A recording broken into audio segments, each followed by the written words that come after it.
Assalamu alaikum, barkanmu da sake saduwa da ku a cikin wannan shirin namu wanda ƙungiyar One by Writers Association ta ɗauki nauyin kawo muku. Ni Hanasu Idris Abdullahi wanda kuka fi sani da Mrs. Maimale na rubuta muku kuma zan karanto. Idan ba ku manta ba, a cikin littafin mahaifiyata ce mun tsaya ne a wacece Balki. To, wacece Balki? Ƙauyen Yabo wani ƙauye ne da ke cikin garin Sokoto. Ƙauye mai cike da zaman lafiya da kwanciyar hankali. Sai dai kana ganin mutanen da ke rayuwa a wannan ƙauyen za ka san suna cikin halin rashi da ƙunci na rayuwa. Malam Habu yana daga cikin mutanen da ke rayuwa a wannan ƙauyen. Malam Habu ɗan asalin garin Yabo ne tun yana ƙarami Allah ya yi ma mahaifiyarsa rasuwa.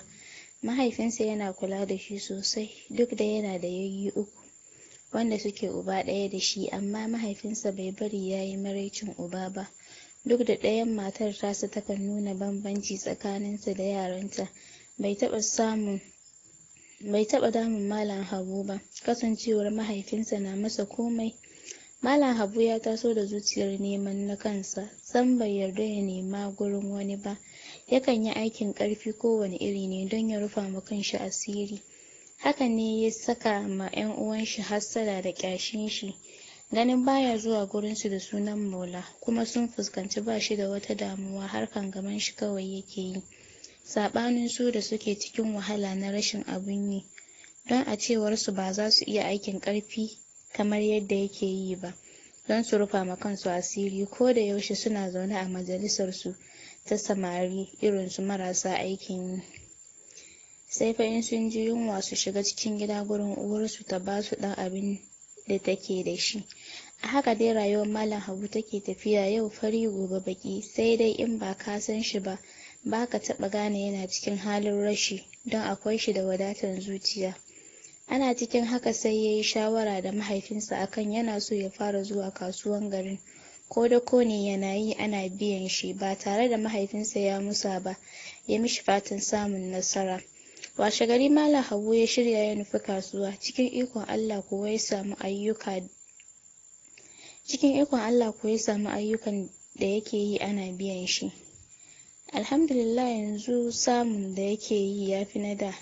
Sai ya yi tunanin ya sai asusu yana rage kuɗin da ya samu yana ajiyewa. Ana cikin haka ya haɗu da wata yarinya mai sai da abinci. Duk da baya sakin mata fuska, amma kullum sai ta kawo mai. Da farko in ta kawo mai ya tashi aiki zai bata kuɗinta, amma sai ta ƙi karɓa. Shi ma sai ya daina cin abincin nata, kuma kullum sai ta kawo mai. Sai da wani abokin shi da suke aiki tare ya mai magana akan ya dinga amsa tunda ba shi ya roƙe ta ba. Sannan ya ci gaba da amsa. A haka har suka saba da Talatu mai abinci. Nan fa Talatu ta zage wajen nuna wa Malam Habu soyayya, amma ya kamar bai fahimce ta ba,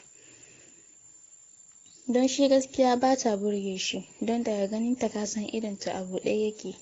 Haka za ta sai da abincinta ta zo gurin shi da sunan fira, shi dai iyakar shi ko a'a.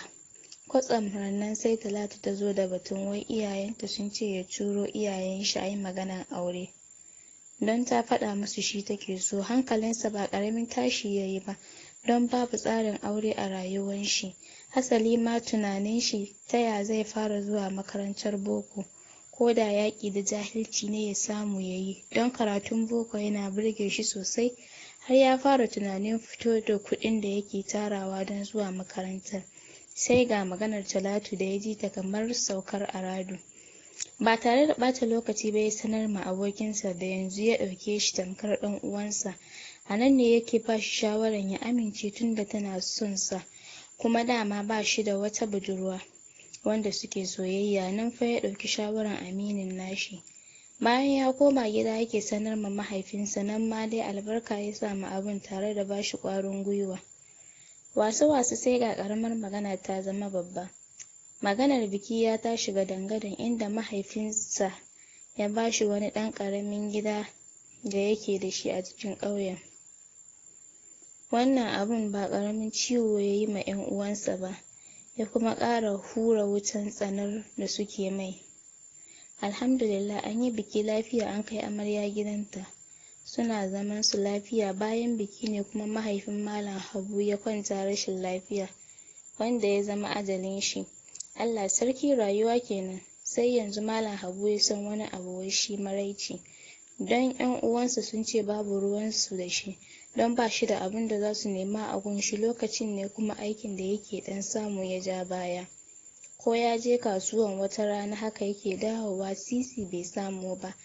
Hakan ne ya sa ya ci gaba da aikin ƙarfin da yake yi tun tasowan shi, kamar su faskare. Ko shi ma ba ko da yaushe ake samu ba. Kun san ƙauye ba kowa ne zai iya cire kuɗi a yi mai aiki ba. Komin wahalan shi gara su yi da kansu, su adana kuɗinsu. Lokacin ne kuma zaman Malam Habu da amaryarsa ya sauya zani. To masu sauraro, zan dakata a nan, sai ku biyo ni a shiri na gaba don jin ya zama Malam Habu da matarsa Talatu za ta kaya. Kar ku manta, ku danna mana subscribe, like, comment, sannan kuma ku danna ƙararrawar sanarwa don sanar da ku da zarar mun ɗora sabbin shirye-shiryenmu. Na gode. Assalamu alaikum, barkanmu da sake saduwa da ku a cikin wannan shirin namu, wanda